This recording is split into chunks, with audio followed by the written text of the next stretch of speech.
the scheduling of like combat sports right now, because of like all the different rule sets, I feel is like really unique at a time too, because you have all these like point combat karate, and then you have regular jujitsu, and then point jujitsu. Like everything's kind of developing on its own. A lot of people were asking, we asked people what they wanted to hear from you, and a lot of people wanted to know your relationship with Kerr. How did you start like with the actual physical training? Like what technique, what did he really need that he came to you? Footwork, you know, it's with everybody. You know, if you watch the biggest fighters in the world, there's a lot of these guys don't have correct footwork.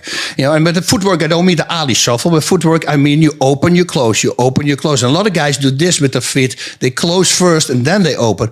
This is a very dangerous situation. If you got a good kickboxer in front of you, that's the moment you can get low kick. This is no movement. You almost cannot do anything.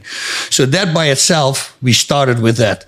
And then, of course, he's got natural power. I mean, the guy's a beast. His knee, we already knew, because in the UFC knocked out a guy with that, you know, the first knee on the side, that was the end of the fight.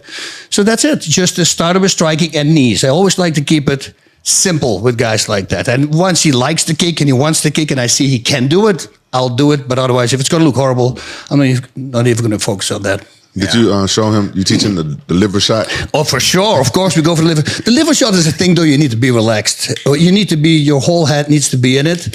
You know, like my very first fight, well, my very first 6 fights, it's chaos. You know, you like a Thai boxer, you can hold this, oh, he was this great striker. I go, dude, I was just strong and powerful, but I was just smashing people. The reason that I had these big R's on my hand in Japan, it was standing for rustig. Coincidentally, relax starts with the same letter. Because I knew that if in Holland, I'm a hothead.